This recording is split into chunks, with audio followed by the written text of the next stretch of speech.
ஹிந்திக்கு தடை போட பார்க்கிறதாம் விடியல் அரசு. திமுக அரசுக்கு அதிகாரம் இருக்கா? மத்திய அரசால் அங்கீகரிக்கப்பட்டுள்ள 22 மொழிகளில் ஹிந்தி மொழியும் ஒன்று. அபிஷியல் லாங்குவேஜஸ் ஆக்ட், அதாவது அலுவலக மொழிகள் சட்டம் 1963லேயே பாராளுமன்றத்தில் இயற்றப்பட்டுவிட்டது. ஆங்கிலமும் ஹிந்தியும் மத்தியில் அலுவலக மொழியாக இருக்கும் வெவ்வேறு மாநிலங்கள் வெவ்வேறு மொழிகளை தங்கள் அலுவலக மொழியாக வைத்துக் கொண்டாலும் ஹிந்தியையும் ஆங்கிலமும் கூட நடைமுறையில் இருக்கும். ஹிந்தி மொழியின் பயன்பாட்டை தமிழ்நாட்டில் தடை செய்ய மாநில அரசுக்கு அதிகாரம் இல்லை என்று வல்லுநர்கள் கூறிய பிறகு பயந்து போய் அவசரமாக சைலண்ட் மோடில் போய்விட்டது திமுக. வதந்திகளை பரப்பாதீர்கள் என்று ஊடகங்களுக்கு அறிவுரை வேறு கூறுகிறது. ஆனால் இது உண்மையில் வதந்தி அல்ல. காலையிலிருந்தே அனைத்து பத்திரிகைகளிலும் வந்த செய்திதான் இது. திமுக சார்பு பத்திரிகைகள் என்று கருதப்படும் பத்திரிகைகளிலும் இதே செய்திதான் வந்துள்ளது. பிறகு வதந்தி என்று ஏன் கூற வேண்டும்? ஒரு சிலர் சொல்வது போல் இதை ஒரு திசை திருப்பும் முயற்சியாகவோ மடைமாற்றும் முயற்சியாகவோ கருதவில்லை. எவ்வளவு மூடி மறைத்தாலும் திமுக திசை திருப்பினாலும் கரூர் விவகாரம்தான் திமுக அரசை துரத்தி கொண்டிருக்கும். ஒரு நாள் அதற்கு கண்டிப்பாக எல்லோருமே பதில் சொல்லிதான் ஆக வேண்டும். திமுக வேண்டுமென்றே இந்த நடவடிக்கை பற்றி ஆலோசித்திருக்கிறது என்று தோன்றுகிறது. திமுகவின் கடந்த கால சரித்திரம் இதை உறுதி செய்யும். ஹிந்தி வெறுப்பு என்பது அவர்களுடைய டிஎன்ஏவில் கலந்துள்ளதுதான். பல ஆண்டுகள் மறக்கப்பட்டிருந்த ஹிந்தி எதிர்ப்பு விஷயத்துக்கு 6 மாதங்களுக்கு மீண்டும் புத்துயிர் கொடுத்தது திமுக. ஹிந்தி திணிப்பை எதிர்த்து சட்டசபையில் கண்டன தீர்மானத்தை நிறைவேற்றியது. மதுரை பொதுக்குழுவில் தீர்மானத்தையும் நிறைவேற்றியது. ஹிந்தி மொழி மற்ற மாநில மொழிகளை அழிக்கிறது என்று தன் புதிய கண்டுபிடிப்பை கடிதம் மூலம் வட மாநில முதல்வர்களுக்கு கடிதமாக தெரிவித்தார் முதல்வர். ஆனால் அவருடைய கடிதத்தை யாரும் சட்டை கூட செய்யல.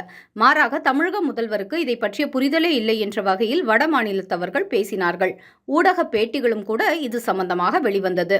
ஹிந்தி மொழியை எதிர்க்கும் கட்சியுடன் கூட்டணி வைத்தால் அது நம் வாக்கு வங்கியை பாதிக்கும் என்பது INDA அனைத்து கட்சிகளுக்கும் தெரியும்.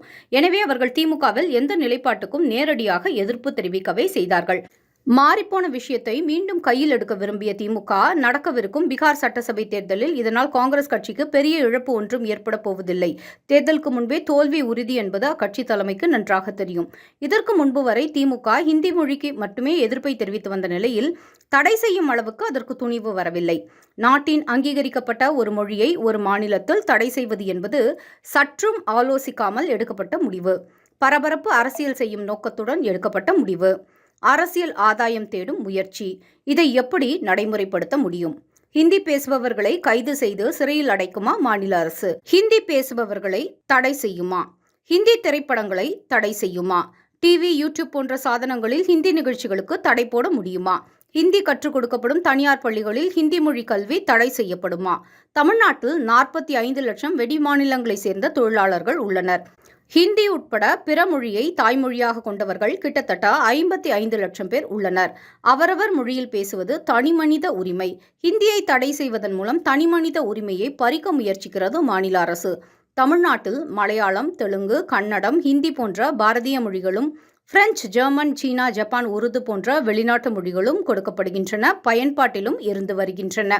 இவற்றில் ஹிந்தி மொழியை மட்டுமே தாக்க காரணம் அரசியலை தவிர வேறு என்ன இருக்க முடியும்? ஹிந்தி நம் நாட்டில் தோன்றிய மொழி, நம் நாட்டு மக்களின் மொழி. இதை தடை செய்யும் அளவுக்கு துணிந்து விட்டது திமுக. உருதுவை தடை செய்யுமா? திராணி இருந்தால் செய்து பார்க்கட்டும்.